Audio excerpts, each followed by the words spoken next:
Welcome to the exclusive. I'm your host, Sharon Tharp. I'm not going to beat around the bush here. I'm really excited about my guests today. These are two of my favorite people. Definitely.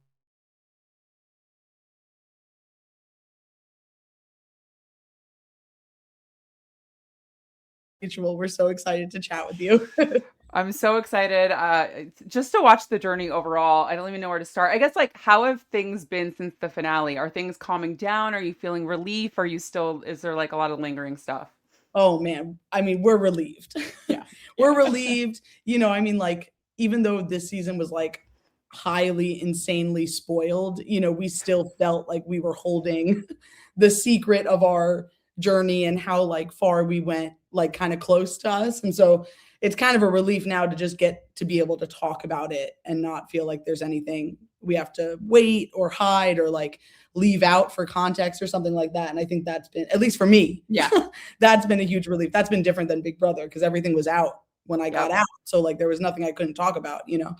Yeah, So it's such a relief. I mean, like, we were pretty like transparent with our like close friends and stuff about, what to expect before the season. And then as the weeks go on and like we're, impressing people and people are seeing us like actually be good at this, our friends started to say, I think you're actually lying to us. I think you win the whole thing.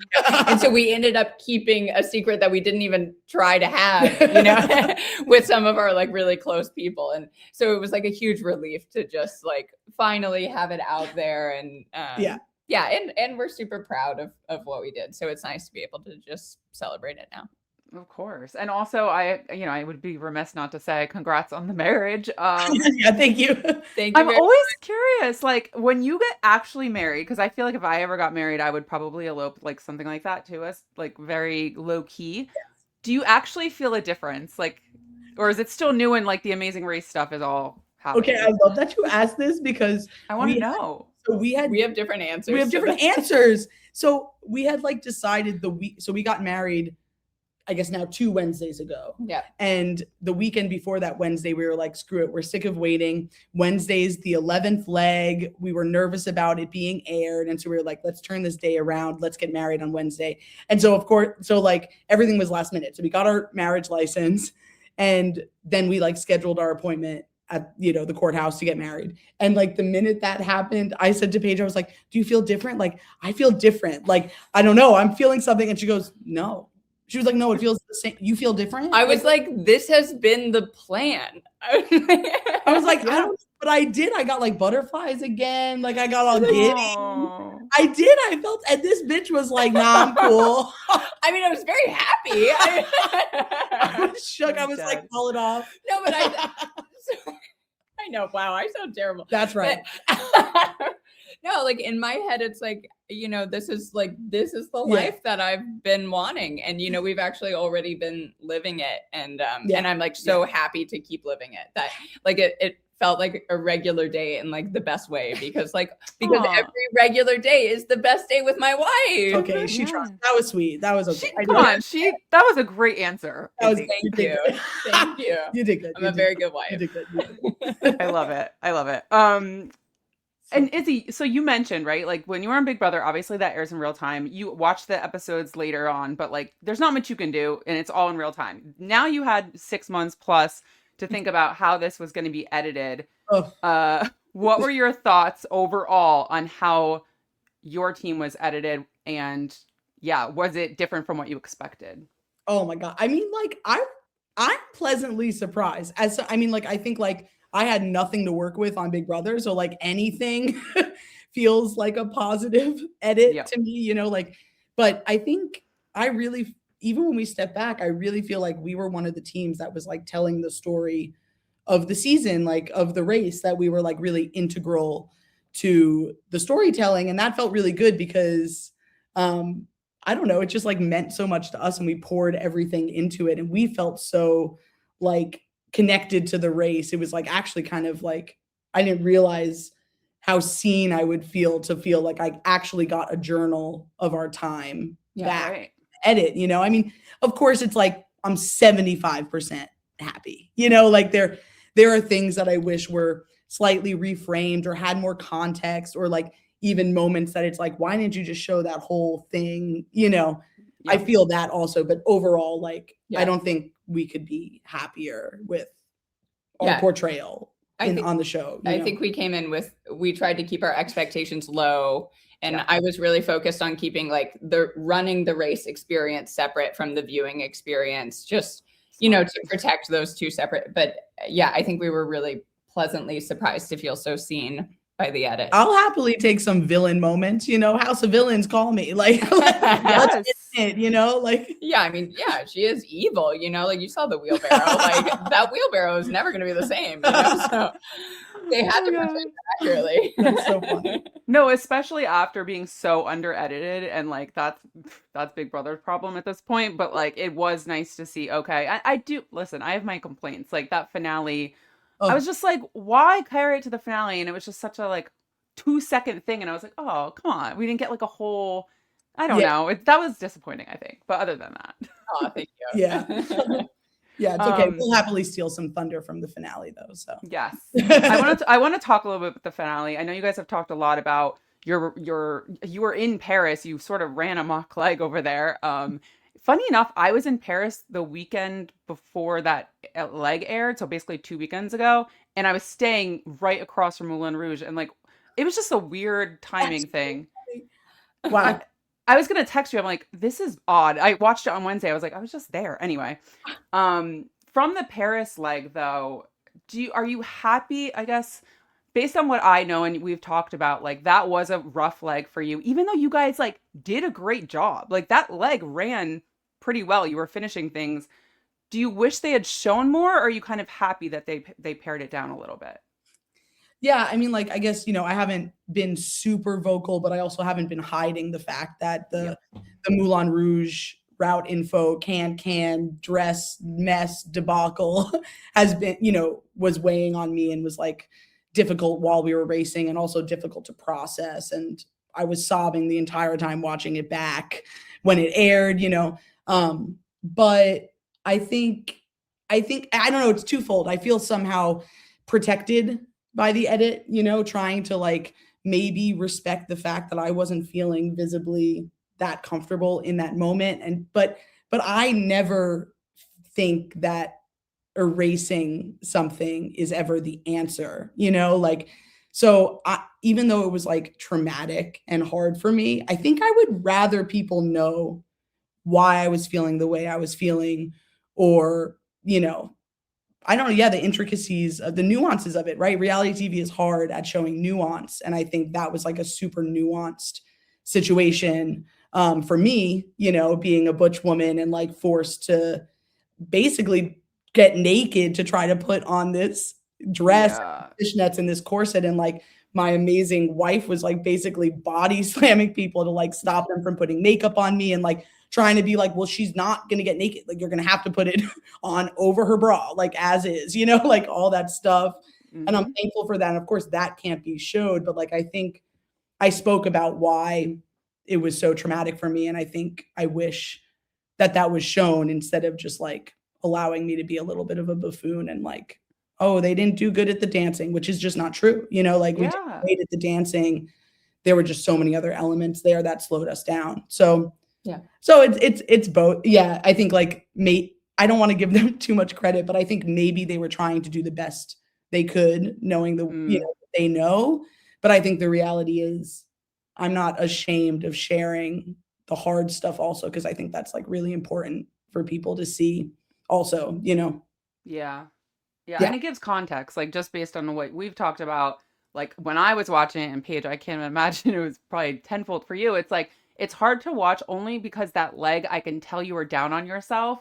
And I just want to be like, you're killing it. Like, don't be, even when you were doing the Braille stuff, I'm like, don't get down on yourself. And I'm sure Paige felt that tenfold. So like, yeah, it's complicated. I get it. I just was curious if, I do want to shout out that leg. We were racing with the only all-female crew. So we had female sound, female camera person.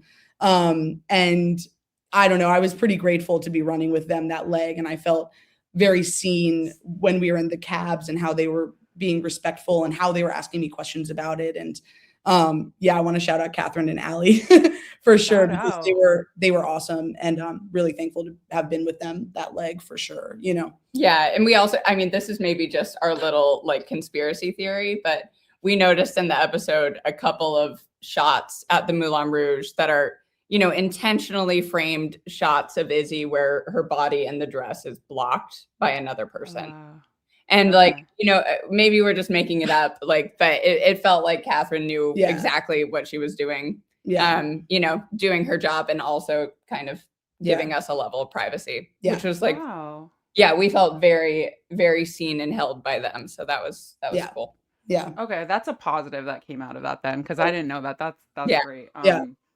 And you guys have watched a lot of the race, and I have too, but I have a terrible memory. Is there a precedent when it comes to these costumes? Because I feel like in the past they've been fairly neutral, but like, what would it have changed for production to just let you wear what you want? I mean, I know like the difference in the weight of the dress, like there's a lot of factors, but in terms of just like filming it, I don't really understand. Well, I mean, we've, you know, like, shaking our fists about this, that like, yeah, I mean, like, I think there are many different ways that you see costumes on the race, you know, and a lot of times when there is a sort of gendered dance role, you know, like there was a male and female role. Izzy in was this dance. dancing the male role. Like Izzy was dancing the men's role Like in that dance to lift me and to support me through certain movements. Like she was dancing the men's role. I was dancing the women's Yes. role. And that's how our instructor was framing it to us too. Like, okay, Yeah. you dance the boy, you know, like whatever, the boy part. And that happened in Hungary also on our race back in like, yeah, I danced the men's role in Hungary because she can balance a bottle on this sweet little flat head. Yes. So she danced the women's role. But we both were technically wearing women's garb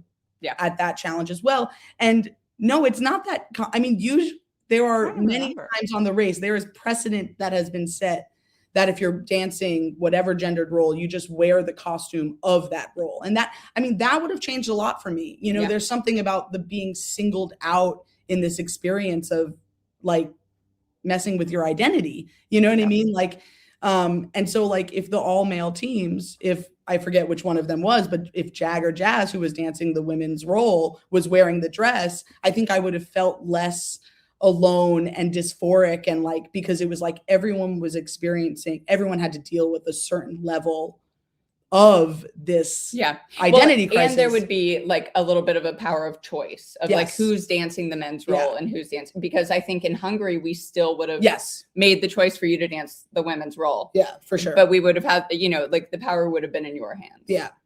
But I don't know. I mean, like, I don't know why all costumes can't be gender neutral at this point in the year 2025. Like, if you just want to make us look like little characters, why do they have to be gendered? I mean, that'll be something that I yell about forever, you know? Yeah, because I mean, we've talked about this quite a bit, and like I think it's so important, everything that Izzy is saying regarding like her gender and her experience as like this person in these races. But also, if you remove our identities from it, the two of us were carrying like 50 pounds of dress on stage. The dress was heavy. You know, like the two of us are out there hopping around with like 50 pounds of fabric and corsets and headdresses. These dudes are just in this little vest. And like, oh, the guy's got to wear a bow tie, you know? It just, you know, even if you're not somebody who's ready to stomach the conversation about the fact that gender is expansive, like let's just talk about, you know, how much weight everyone's being asked to carry on stage. You know, I literally had to learn extra choreo to know what to do with my dress to then be able to lift her. Like, which is crazy. Anyway. Yeah. So no, and I heard your interview with Hannah and Simone, and you mentioned also just like not being able to see the ladies' feet to like learn the steps. Like there's actual, it's not just the implications of like, okay, your feelings, that's one side of it, but then also just like fairness in the race. It's just like, I don't love it. Yeah, we felt the same way. Yeah. But I do want to talk about representation since we're talking about that, because obviously I've talked with Joseph and Adam a lot about it, Jag and Jazz to some extent. But did you guys feel at any point during the race, like, you know, not that you're forced to represent your community, but like, did you feel like the weight of that, especially in certain countries? Because I was just talking to Adam and Joseph about this, and it's interesting. So I'm curious.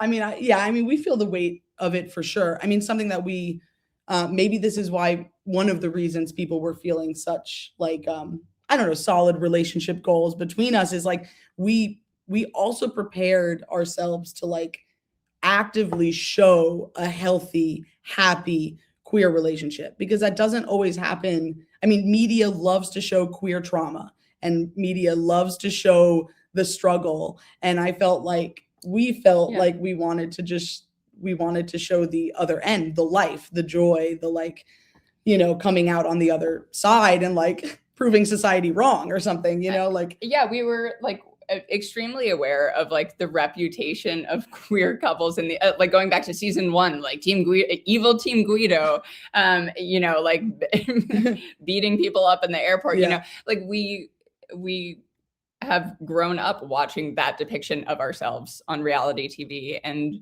yeah, we came in really focused and we made a point. A lot of people have noticed, and I'm so glad they included it in the edit, but we made a point to kiss in front of Phil every single time we reached the mat. You know, it felt so important to me that there was not one single person in some landlocked state that thought we were sisters. Yeah. Like I needed our relationship to not be something that like could be buried in the edit. And like, I wanted our like romantic love to be something that they could not hide. Yeah. Yeah. Yeah. I love that. And how was Phil? Speaking of Phil, like, he seemed to have an affinity for you guys, but talk to me about that. Phil can get it. No, we loved Phil. I mean, we bonded with Phil. I think I shocked Phil. Like we got to the first mat and I just like bantered with him and he was literally like, who are you? What's happening? But it was fun. I felt like you know, when we would run into Phil at holding in between interviews or whatever, he always had a bit, you know, he liked coming up to us like in a character. Yeah.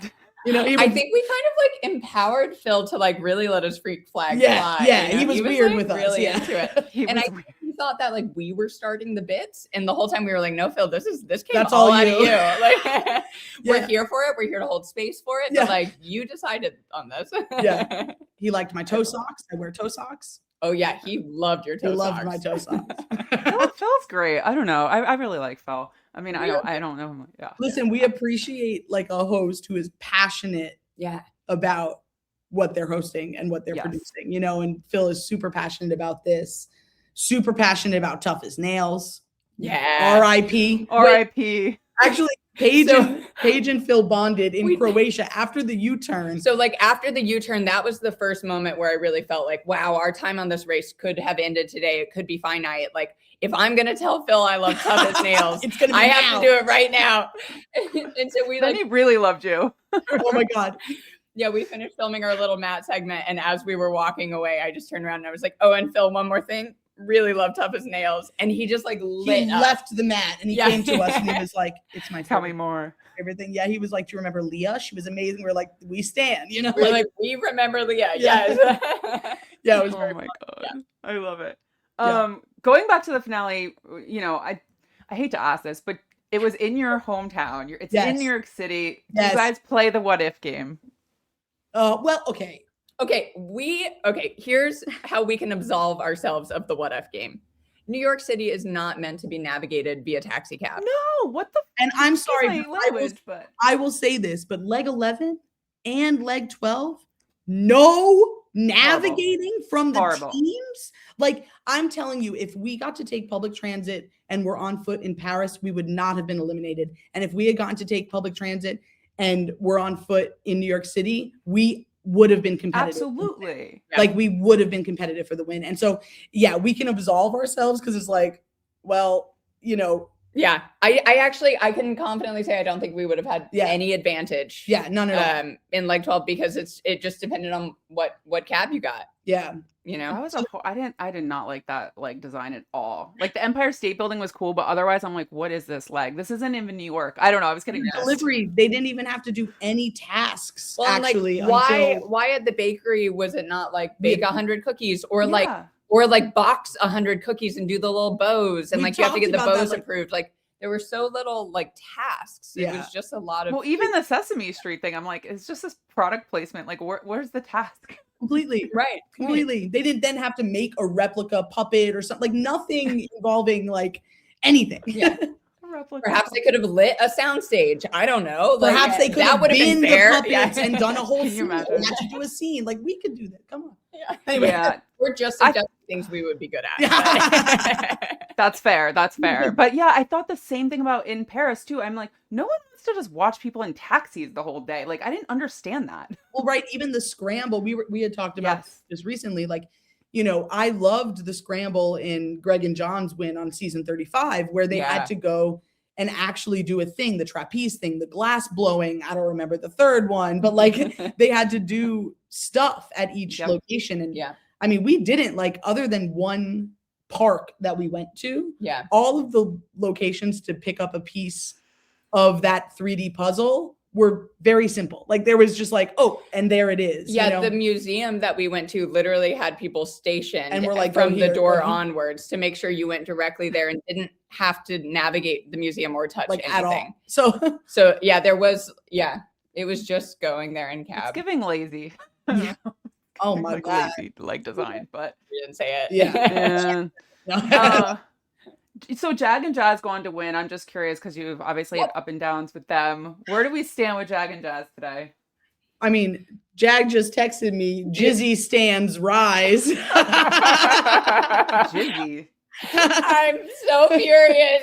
We told him he's canceled because of that. No, I mean, listen, like, there's never, look, these games are like heightened situations, right? Where people act and are a certain way and there's whatever, blah, blah, blah. We don't hate or dislike anyone. We're cool with Jag and Jazz.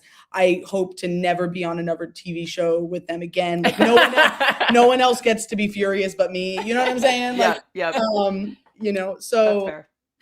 but anyway. Yeah, no, we've come a long way with them, and it's so much easier to do that when you're not on camera. Yeah. Yes. And, Yes. and they've been very gracious in like being willing to hear and learn, and like, you know, we've found ways to make space for each other, and it's great. Yeah. Okay, good. Going back to when you got the call, did they also tell you that you were the only Big Brother team? They didn't tell us. No, they just didn't tell I'm us pretty anything sure about Big Brother. We told them we weren't the only Yeah, we were like- Big Brother team. We were like, there's no way this I'm a is- pre-juror with no edit. Like, I'm absolutely not the only Big Brother person you're calling. Like, I think we said that. Like, what are you talking about? we were like, oh, so it's not, so we're the token gays and it's an all Big Brother season. Cool. But when we did get the call, we did make a really active choice to not tell anyone. Like, Right. we were not asking Big Brother people what was up. Like, you know, it was we were very, very intentional about it. And almost every single team, other than Kat, Dunn, and Alex, had no idea that we were going to be there. Like, we were a shock to them. And we were pretty proud of that. You know, like, we wanted to just show up. We went out of our way. We Yeah. had like some pretty elaborate lies for like why we weren't available to hang out for an entire month, because people were also testing us, being like, well, do you want to make dinner plans? And, Yeah. and we had elaborate plans for why we weren't available, but not on the race, and like had full lies of like, actually, it's really hard for us to talk about because we thought we'd be great too. Yeah. We're actually pretty pissed. Yeah. We even went to the TAR 37 premiere, and like a bunch of people were there, and like, Yeah, like, apparently no one knew. We were Yeah. we left being like, oh man, everyone knows. Like, we blew it. We shouldn't have showed up. And everyone, Mike Bloom, Jess, Maggie Morgan, everyone was like, we hate you. We had no idea. Like, we had no idea. Anyway, Yeah, you guys did a great job. I didn't hear your name from other people until like toward the end, and then I was just like, oh, I don't know. Like, I just played dumb. But yeah, no, you guys did a great job. And speaking of, I told Kat too. I was like, Kat, to be honest, I didn't hear your name, and I thought if you were on, I'd hear your name first. So you did a pretty good job, Kat. So I love her. But yeah, no, I was just curious what they told you. Yeah. at the Yeah. time. Yeah, Kat and Alex were the only people who knew that we were going to be on the season, because at their finals interview, Alex clocked a hotel key in a PA's hand that said Izzy. Oh, So that's the team. smart. Yeah. That's That's the exclusive They're tea, the you only know? ones who knew. Look at Alex. Okay, Alex. know, right? Yeah. Love that for him. Yeah. Okay, so when you start hearing names, are you getting excited? Are you getting worried? You have like a heavy 26 representation. You got a couple winners. You have Jag in there. Are you just going in like, maybe we'll make alliances, let's see how it goes? Or like, did you have a plan going in with all these people?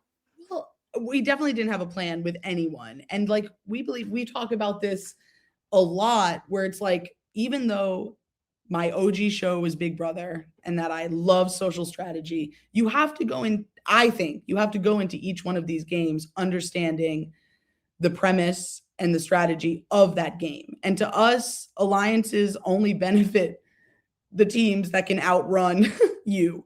Like, we are not, so we never really wanted to actively like work with or protect specific teams in the vibe of an alliance. It's And we were tricky. pretty, like, yeah, I mean, and every team, I mean, now us and Jag and Jazz are cool, but in the beginning, like, that was a shock to Jag and Jazz. Like, they felt personally attacked by the fact that everyone knew, and we were being pretty just like honest about the fact that like we're doing our thing, and so we'll see you at the pit stop, basically, but yeah, we did not. Yeah. Yeah.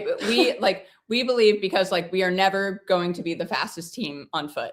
So like a flat out all the time alliance is ultimately not going to be beneficial to us. It will only lead to second place for us at best. And so, but we were open to, and we do believe in like moments of cooperation. Yeah. None of those were like super heavily featured for us on the race, but we had several of those in Prague with a few different teams, but especially Rubina and Christine. Yeah. Where it was like, here's a great moment for us to stick together and navigate to this thing so that, we make sure that both of our teams are continuing forward, and so we had lots of those, but I think they were kind of like, because our season ended up being so alliance heavy, it actually made it harder to have moments of cooperation. Yeah. Because it was like, well, is this an alliance? Oh my God, so, just do it with me or not. Like, like I don't. And so we really did like lean into just doing it ourselves, which and works also, for us. Yeah. And also, like, I mean, I trust Paige more than anyone else in the whole world. So I don't know why that would change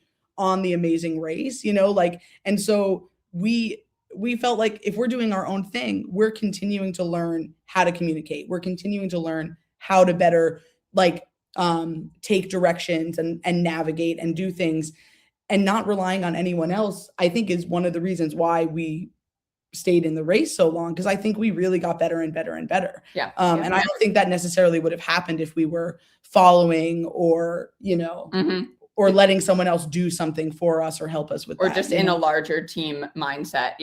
We used every leg as training for the next leg. Exactly. Yeah. That's so smart. And then you talked about Rubina and Christine. You guys got close with them, right?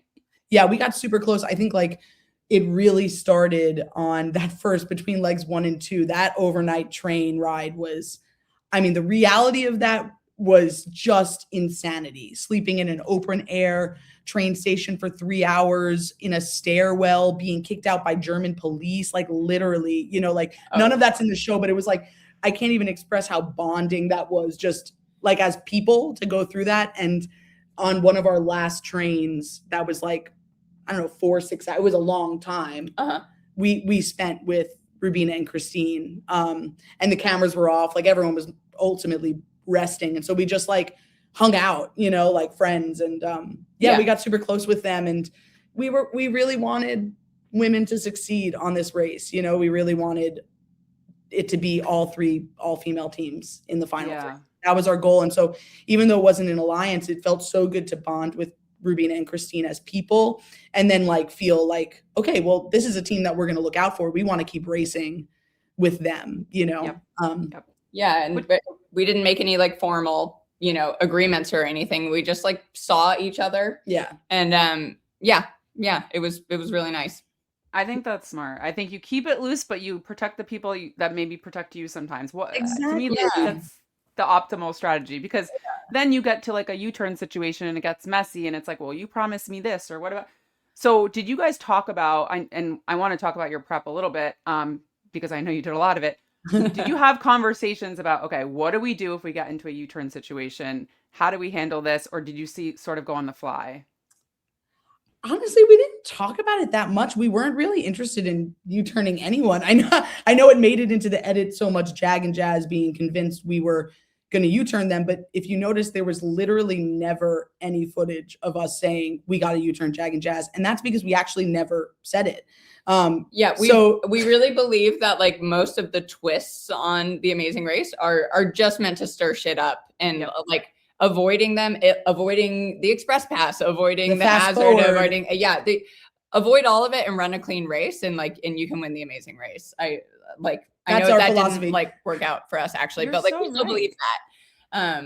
Well, but we survived the U-turn. I mean, I think production was pretty upset at us because we would, why didn't you want to go for the fast forward? Oh, because we don't believe in that because we don't believe in it. Like we actually want to do the leg. Yeah. And I think the producers wanted our Jag and Jazz like beef to be about the express pass. Right. They kept asking us like, well, why didn't you beg for the express pass? And we're like, well, that was never happening. Come on. Exactly. Yeah, we didn't really need it. Because we're not dumb. Yeah. Because we don't need, and also I do feel strongly, and I don't think it necessarily was the case on our season, but I think in a lot of seasons, teams that win the express pass in whatever way they do, it's my opinion that it haunts them, that it sort of prevents them from being super focused and present on the task at hand, because in the back of their hand, it's like the minute it gets hard, they're like, should we use the express pass? And it's like, you don't even need it. Just focus on it. And I think people tend to use it in inopportune times because they panic and it's like this little nagging devil on their shoulder. So we just wanted to avoid all of that. And I think so if we had in this fantastical world had an express pass and we had found ourselves in Romania in the sheep pasture, and we would have tried for a long enough time to end up in last place and then burn the express pass and had no confidence built up from it. And then we would have had to go to catch up knowing that we couldn't have finished something and we got lucky. Yeah. And instead, we were left with a moment of okay, it's time to figure it out now or it's over. And we figured it out. And the energy that came from finally leaving that sheep pasture is what carried us through the rest of that leg. And if we had if we had left with our tails between our legs being oh, we actually couldn't do that, I don't know if we would have caught up. Yeah, that's true. Yeah. That's so smart. I just never thought about it that way, but you're so right. Before you went on the race, did you seek out any good advice? Did anyone give you any good advice in the community that you can share? We trusted our boys to just to hype us up. We told Ricky and Cesar, who we've been really close with for a long time. We trusted them to hype us up. And they, we had dinner with them and, talked about navigating, which actually didn't apply that much because they were a COVID season.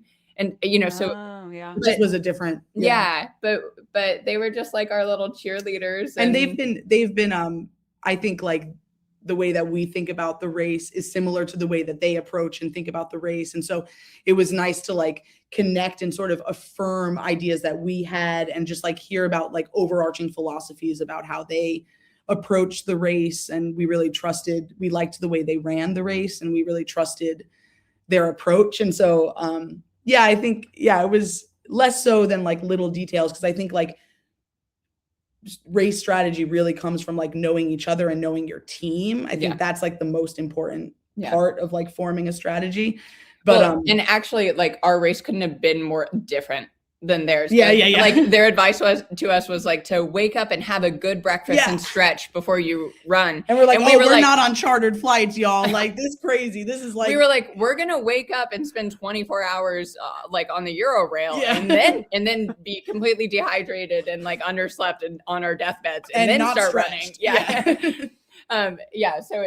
But it was just so nice to hear them believe in us. That was the big thing that we took away from it was them thinking about them imagining us in their experience and believing we could do it was just really cool.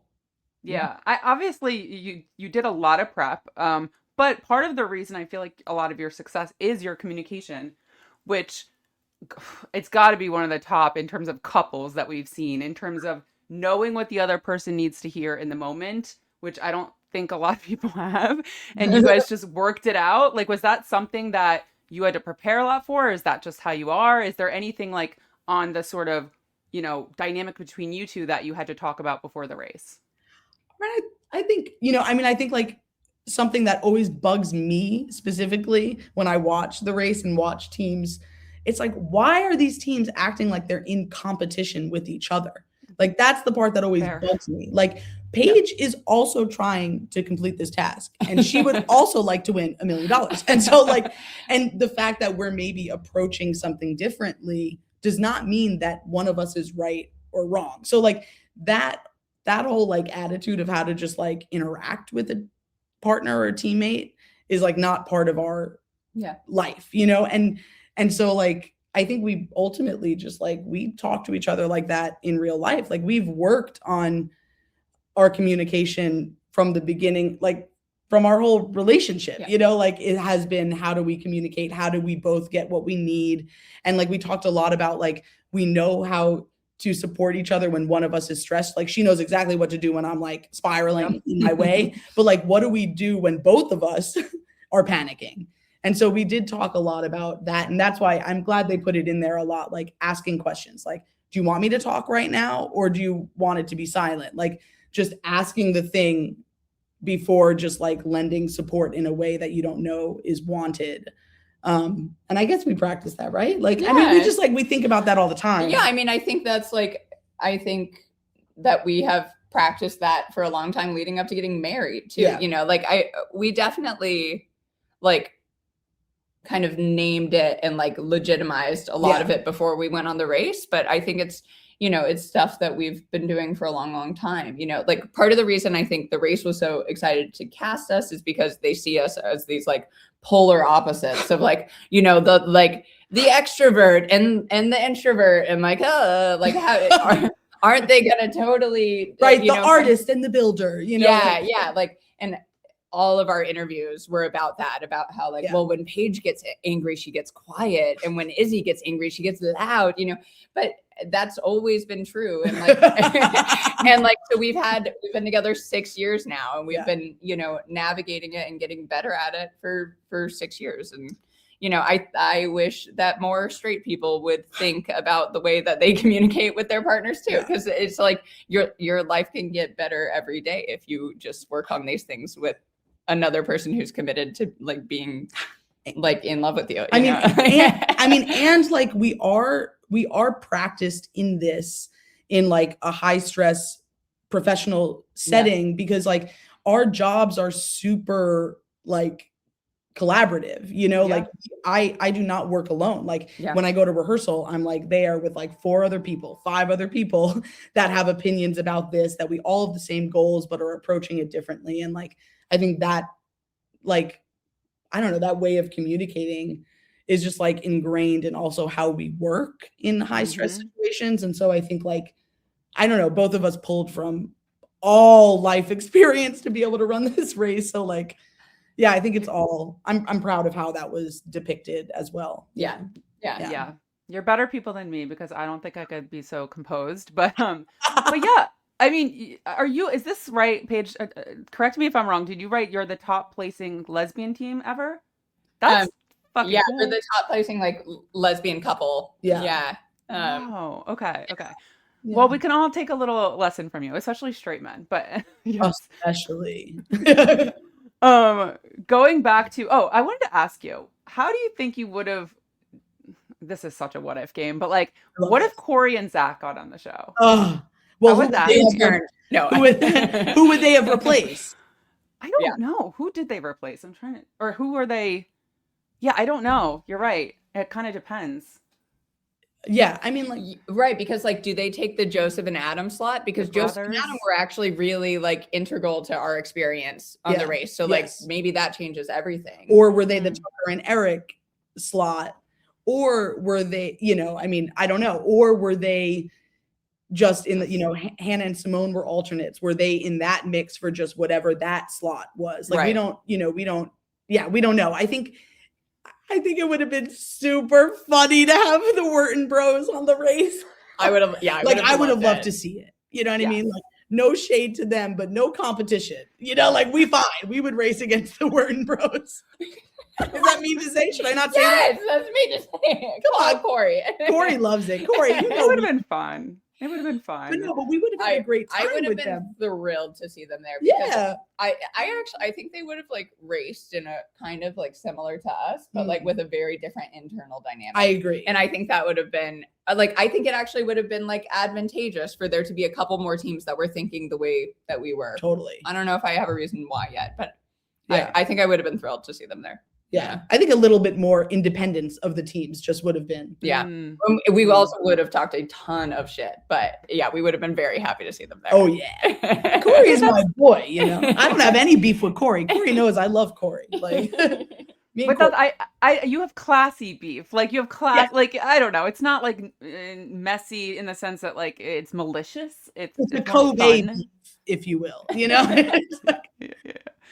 What was with? Is this true? Is he like the BB20 designer of the challenges? Is Oh that yeah, true? I'll say it here. We went, so we, you know, the cast had a premiere party in LA and we're all staying out there. And of course it was perfect timing. So we all stayed for the Big Brother finale.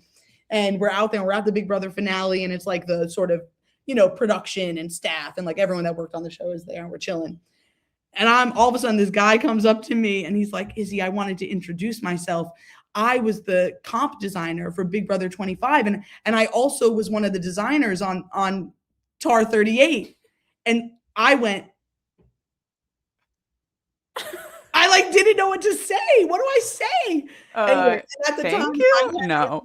I was like, I don't know. Yeah, I can't say what I want to say. I'm so proud of her. I was not there for this. I was like, I saw it happen from across the room. I had no idea who the guy was. And then she beelined it for me. And she was like, baby, I didn't hit him. Yeah, I was like, I didn't hurt him. You know what I mean? Like, I didn't say anything bad. I said, oh, yeah. And shook his hand. And then I was like, I'm going to go over here. Cool. Yeah. See, we're growing, Interesting. we're learning. We're maturing. Interesting. Okay. Yeah, I was curious about that. I'm also curious, what did your rest days look like? Yeah. So, I mean, like, yeah, basically, like, you get to the mat and Right. then technically your time starts there, your off time, but you wait, you do interviews, stuff like that. They take you to a hotel. And then I think our shortest, it's not like OG race where it's literally 12 hours and you're out. It fluctuated, but it was never more than 36 hours off. And that was only once. And we were pretty convinced it's because of a rain delay. It had been really, really storming in Croatia. And so Between 5 and 6. between 5 and 6, we had more time than usual. And you're just trapped in a hotel. So, I mean, we loved it in some ways because in our regular life, we don't get uninterrupted time. Yeah. We also like enjoy each other's company. And so it was kind of nice to just like be laughing about Eurosports TV and like debriefing on our the leg we had just ran. And we also like spent a lot of time studying and thinking about what we were going to do for the next leg, you know? So we really changed. They might be small things, but like seconds and minutes really matter in the race. And so every leg we were tweaking and refining like different elements of how we were navigating and stuff. So yeah, we had time to think about that. But you really do just get like ushered back to a hotel and locked in a room. And then at a random time they knock and they say, okay, be ready at 2:30 a.m. And you're like, okay, you know? And so you just like start in the middle of the night. And it's like crazy. Yeah, I have to imagine it's like, okay, get sleep, but also like, what can we do to get ahead in the next leg? Like, was there anything we didn't see along the way? Like, I know, people have talked about like, oh, on the way to Amsterdam, people are like looking up maps on the plane or like on the train. Like, were you always trying to do that? Like whenever you had time to like Google something or talk to me about that, I guess. Yeah, I think so. I think we got like better at that over the course of the race. As we were learning sort of what we should have known, you know? Yeah, every time we found ourselves somewhere with a question, we were like, oh, that's something we could have already looked up. And we added it to the bank of questions that we would research, Smart. just on our way anywhere.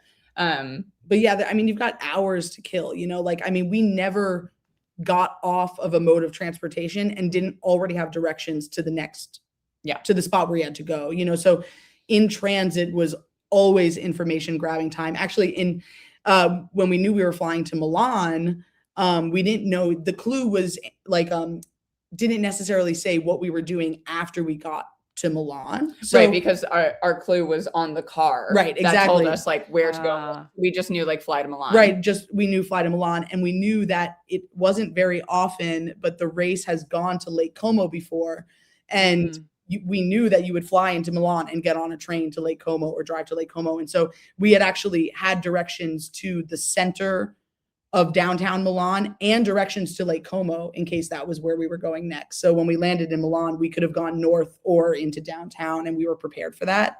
They didn't show it, but Chelsea and Jack followed us, but we were the only team that left the airport in Milan immediately and didn't get directions there because we knew at least how to get to the city. And then we stopped and we're a little turned around, but we I was proud that we were could get ourselves into the city and navigated a lot in the city just by compass, which was pretty cool. I was pretty proud of Paige for that. She really nailed that.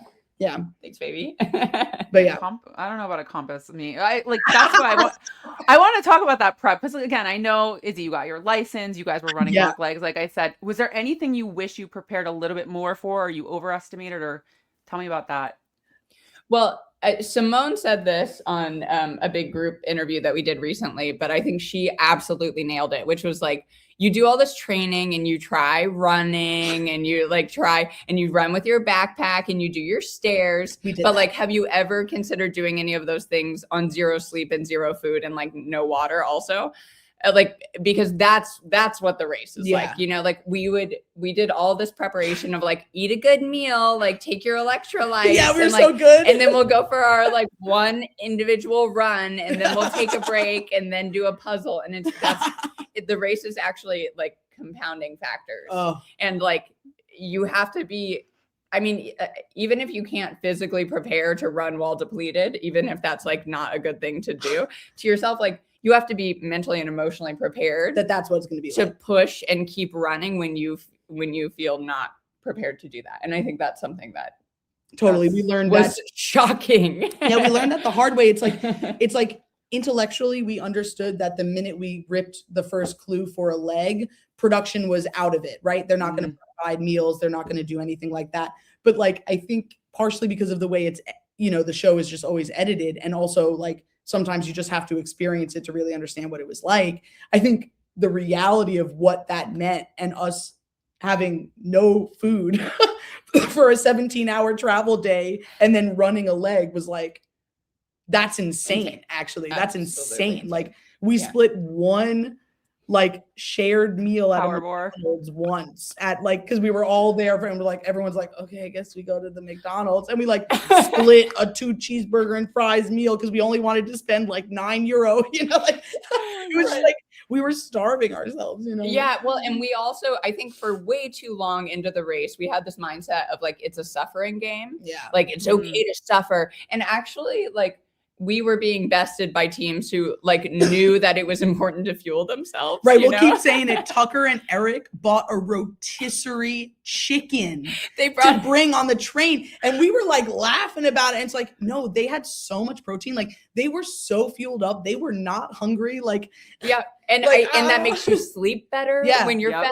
And and we just were playing the suffering game that no one made us play. No one did that to us. We did that. You guys should have done, I don't even know how you prep for that. I guess when people go on Survivor, they stop eating and I don't know. It's working out without drinking water or whatever, but I just supposed to do that. Yeah, I don't think so. But I just loved your interview with Hannah and Simone. They were you guys were running around Milan and Paris practicing, or London, and we were in Target. Yeah.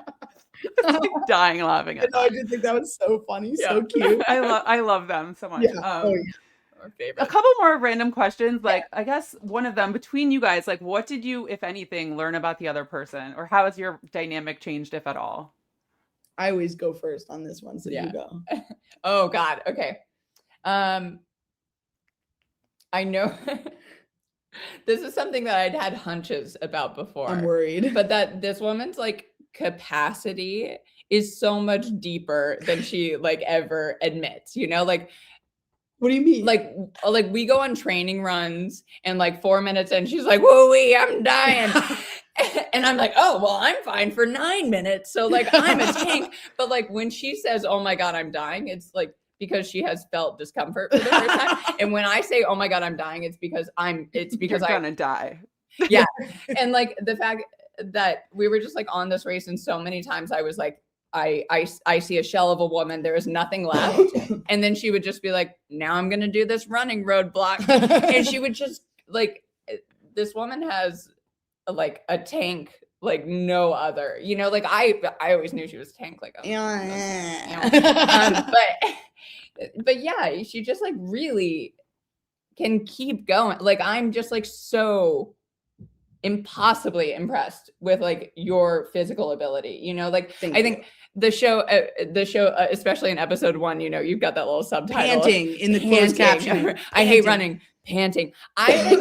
I was not well at that point in the race. Like I was like so dehydrated and like so unaware of what competition would do to my body that like if I had done that first roadblock, like we would have had a real issue. And she just like took it on the chin, and like I'm like, this woman is a fucking athlete. Like okay, stop. Yeah, okay, well, stop.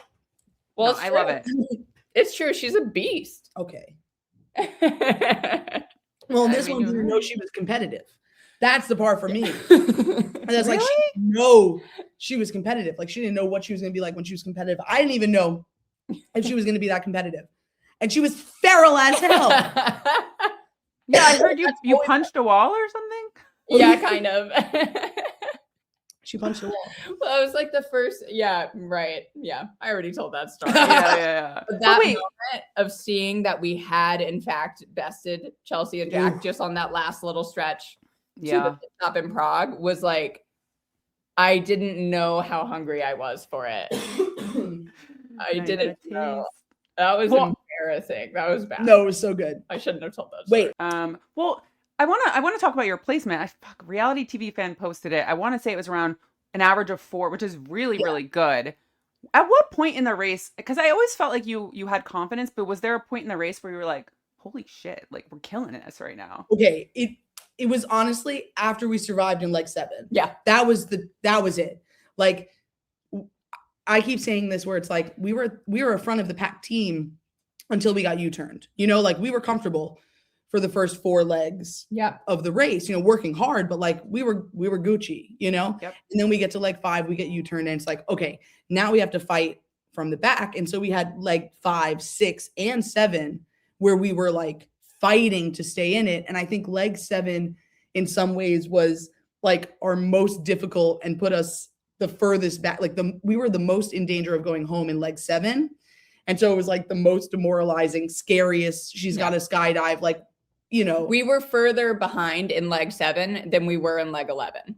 Yeah. Like we were further in dead last at one point during leg 7 than we ever were behind in leg 11. But then I think like overcoming that and like sticking to our guns, doing the detour that we wanted to do, that also strategically made the most sense to do, and it being something that was like right up our alley and feeling really confident in it. And then like surviving that leg, we were just like elated, and it felt like, oh man. And all the other teams, basically, other than like Tucker and Eric and maybe Jack and Jazz, but all other teams were at holding when we got there to be the last surviving team. And when we walked into holding, everybody's face dropped. They looked like everyone was like, ghost. They were like, we literally thought it was not you. Like we thought you were out. Not only did they think we were definitely coming in last, they thought we were a lot further behind them. Yeah. But they had all like kind of just arrived and were eating, you know, like there was maybe, you know, 30 minutes between some of the further off ones and us, but like that's not a lot of time. They did not expect us to be anywhere near and them. I walked in like, oh, hey, how's it going? Oh, you gonna eat that? Like I was just like, and of course, so like, all the PAs are like, silence, no talking to everyone's each like, other. you're on ice. And I was like, oh, how you doing? You had a good leg. We had a great leg. You're on ice. But I remember it was so funny. We were so delirious and so happy and like all this stuff. And I turned to Paige and I grabbed her and I was like, baby, we made it to leg egg. And it's like, that's not. I was like, do you mean like 8? And I was like, yes, I meant 8. But then we started like 8. And the first thing was this like Easter egg, like scavenger hunt. And we were just like, kept hearing like leg egg. And it was like, we're in this, baby. Yeah. It just all, Yeah, we Oh really my God. we found our mojo Yeah, right about then. yeah. I do want to mention the double U-turn because that I feel like was a big point of quote unquote drama for this season. Anything, I guess, I feel like we've talked this to death. A lot of people have in a lot of interviews. Um, I think I read that you guys said it wasn't necessarily that Kylan and Taylor voted for you because that's just part of the race. Yeah. It was more of just like what did she had said before, and then we saw sort of your confessional after that. Looking back, I feel like those feelings are very valid. Have you reconciled any of that or heard from Taylor of like sort of why that was paired together, I guess? The statement not really. and I mean, I think it makes sense that like anybody can understand a situation when it's happening to them more than they can understand a situation when it's happening to other people, and like especially in a high stress situation. Of course, the priority of uplifting women didn't like feel that relevant when they're slotting their faces onto the board, and that's okay and that's allowed, and like we weren't owed that. And then of course all of a sudden that priority becomes a priority when you realize that you're a woman that's under attack by an all-male team. And so while it was like hard for us to stomach the realization that like it didn't apply to us and applied to her, it makes perfect sense how that happens. And I think we feel actually like pretty well represented by the edit and our feelings of that, and we're like very like pleased with the outcome of that leg, and we were legitimately cheering for Taylor and Kylan to roll in, and I was legitimately like cheering her on at the roadblock. And and we're really, shout out to Tucker and Eric, but we're very pleased with the outcome of that episode. So, sorry guys. They're great dudes. But yeah. In terms of, we're talking about competitiveness, Paige. I was curious because watching Izzy on BB25, were you just chill the whole time? Or were you like competitive watching her? I'm curious. Wow, that's a great question. I kept a journal that like we have actually still not fully like broken into. Yeah. And I think maybe we never will. Maybe we never need to. That's okay. While she was on Big Brother. And but more so than like competitiveness, I just felt like I was really frustrated by not being able to like be her advocate or like be her partner in that game. So I guess that's where the competitiveness comes in, is like I wanted to play with her, you know. But like I just wanted to, it was like heartbreaking not to be able to protect her or like comfort her, and Izzy is a person that like, gets a lot of different reactions from different types of people. And like, I signed up to be a part of that. And I love being there to like help ignorant people like learn that actually like the world is a big, beautiful place. And like queers are awesome to be around, and like, it was heartbreaking to not get to do that when she was in the Big Brother house. And honestly, like, I didn't realize that standing with Izzy on this race was going to be so cathartic in that sense of like, we got to that U-turn board in Dubrovnik and like, years of pent up aggression were like, I was ready. I was like, it was cathartic for me to say like, okay, here we are again. And people are scared of Izzy for a plethora of reasons, not all of which are valid or a part of this game. And like this time she doesn't have to do it alone. And like this time I will not let her like, be left alone in this. And it was, we were not going home that way. No, we weren't. Years of therapy. Way. With that fucking net. You ran such a good race, but I still feel like there's unfinished business. I want to see you back. I think I know the answer, but if they call, are you picking up that phone? Oh yeah. Oh my God, begrudgingly, yeah. She says begrudgingly, but that's not true. This bitch wants to do it again. Like, she's got the competitive bug now. She's got it. No, I don't know. It's like, this is my Olympics, like I say that about Big Brother too, like I feel like it's like the Super Bowl of this stuff. Like, and so yeah, I mean, like put us in, coach. You know, I want a second shot at it, especially. Yeah, I don't know. I can't believe that I genuinely feel like we can win. Like I haven't thought that I would feel that way maybe ever again. You know what I mean? That like really like that thing that's like maybe irrational, but actually it's just like I have no doubt we can win if we did this again, you know? And so even just that kind of like dream alone or that feeling like feels really good. So I think it's pretty cool. We didn't go into leg one of this race thinking that we could win the whole thing. We went in trying not to lose leg one, you know, and like to come out like with more confidence about our ability than we went in. That feels like it feels good. That feels huge. Yeah, because I'm almost like, you really don't have to change much about what you do, right? Like, how different would you really go into the next race? I mean, yeah, you learn things here and there, but like, I mean, you didn't really do anything wrong, right? Like you had made a lot of good decisions, prepped. But yeah, is there anything you would do differently that you can think of? I mean, I think like bring a rotisserie chicken. I mean, eat more. I mean, I'm proud. I'm also proud because this is something that I feel like haunts me, and I appreciate you saying that. You know how physical you think I am, you know, but like I think I'm proud that we didn't go out because of our running. You know, like that's not what made us lose was our physical ability. But I think this race has like totally changed our mindset on our relationship to like ourself and like health and being physical and working out. And I feel like our lifestyle has changed because of the race. And so like that's obviously an active choice every day. You like make a choice to move your body and like do good things. But I think that wasn't necessarily a part of our life before we did this. And certainly not mine. Certainly not mine. So I think like, I just feel like showing up again, I feel like we were always confident in our partnership and in our intelligence. But I think now I feel like we're going to show up like well-rounded, confident, you know, like confident in our running ability and our physical ability. And like, I look forward to that, you know? Yeah. I'm manifesting. See, it's happening. I appreciate that. And I like hearing that because I watch these shows, and as someone who's struggled with like what I look like over the years, I just feel like I could never be like good at the physical stuff, but also it's a nice reminder that like not physical strong doesn't like look like one thing, right? So it's refreshing to know that. And I've learned that over the years, but with these shows, they kind of put like a mirror up to you, right? So yeah, for sure. Yeah. Any other shows that you'd be interested in? Like Paige, you're like, I'm doing Amazing Race because I'm with my partner, but like nothing else.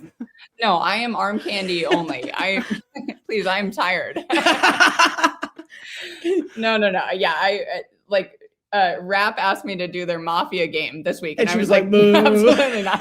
Oh, I would have that. Yeah, no, I'm so happy to be Izzy's arm candy on the Amazing Race. I'm absolutely honored. And otherwise, I will play armchair quarterback and advise from home. Yeah. Okay. You know, I'm in it. Yeah, obviously. I want to play all the things. I love it. But you're in there. Yeah. Even Survivor, Izzy? That was the OG dream. I know, because that's your show. And like, have you talked to Suri about this? Like, realistically, like if you were there, not me. You know, Suri, like Suri is like, in some ways, such a manifestor, such a dreamer, you know, and she always says to me, she was like, nothing's ever not, you know, like nothing is ever not for you or something like that. All the opportunities she like, I think she feels like there's potential I think just because she loves me, you know, like, I don't think there's any actual proof in that, but I would love to play Survivor, you know, but I never thought I would say this, but I think I'd rather play Big Brother again. Like some ways, like I felt really connected to the live feeds. I know people don't feel that way, but I think like, especially as someone that plays LRGs, you know, that just continues to play these games, like, the game is in the small, in the micro, in the day to day. And I just like, think it's so special that Big Brother has live feeds. And I'm so thankful for the live feeds. It takes the pressure off of the TV show of it, which I don't really care that much about, really, you know? They didn't care about you either. Izzy, yeah, exactly. And I'm mad about it. That's why it's like, I really don't have to care about the show because like I'm sharing what I'm doing on the live feeds kind of thing, you know, but no, I mean, I would